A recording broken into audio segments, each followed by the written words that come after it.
PPP విధానంపై కోటి సంతకాల పేరుతో వైసీపీ నేతలు కొత్త డ్రామాకు తెరలేపారని మంత్రి అచ్చెన్నాయుడు ధ్వజమెత్తారు. పీపీపీ మోడల్ 25 ఏళ్ల క్రితం వచ్చిందని, దీనివల్ల ఆర్థిక పరిస్థితి మెరుగుపడి రాష్ట్రాలన్నీ అభివృద్ధి చెందాయన్నారు.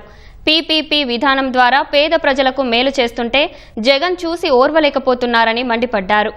ఎవరెన్ని విమర్శలు చేసినా ఏడాదిన్నరలోపు 4 వైద్య కళాశాలలు పూర్తి చేసి జాతికి అంకితం చేస్తామన్నారు. మెడికల్ కాలేజు ఏదైతే పీపీపీ మోడల్లో ఇచ్చామో దీన్ని చంద్రబాబు నాయుడు గారు ప్రైవేట్కి అమ్మేస్తున్నారు. దీనివల్ల ప్రజలకి నష్టం జరుగుతుందని పిచ్చెక్కి మాట్లాడుతున్నారు. నేను వాళ్ళందరికీ అడుగుతున్నాను, పీపీపీ మోడల్ అనేది ఈరోజు నిన్నో వచ్చింది కాదు, 25 సంవత్సరాల ముందు ఈ కార్యక్రమం వచ్చింది.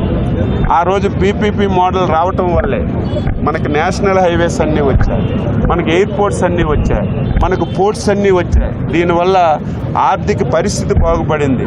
ఈరోజు రాష్ట్రాలన్నీ అభివృద్ధి చెందాయి. ఈరోజు పీపీపీ మోడల్లో మెడికల్ కాలేజీలు తీసుకొచ్చి పేదవాడికి మేలు చేస్తుంటే చూడలేక నిన్న ఒక మాటలు మాట్లాడారు. ఎవరైనా సరే ఈ కాలేజీలు తీసుకుంటే నేను అధికారంలోకి వస్తే 2 మాసాల్లో అరెస్ట్ చేస్తాను అని ఓకతంపుడు మాటలకి ఎవ్వడూ భయపడవలసిన అవసరం లేదు. నేను ఆ పార్టీ గురించి ఎక్కువ మాట్లాడు. అది ఒక ఫేక్ పార్టీ. ఫేక్ కోటి సంతకాలని పేరుతో ఒక పెద్ద కొత్త డ్రామాకి తరలించింది.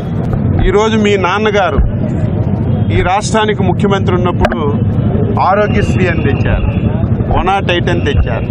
అది ఎందుకు మీరు ఆ రోజు పీపీపీ మోడల్లో ప్రైవేట్కి ఇచ్చారని చెప్పి నేను అడుగుతున్నాను. ఎన్ని విమర్శలు ఎవరు చేసినా సరే ఇంకొక సంవత్సరంన్నరలోనే 4 కాలేజీలు పూర్తి చేసి ఈ రాష్ట్ర ప్రజలకి జాతికి అంకితం చేస్తాం.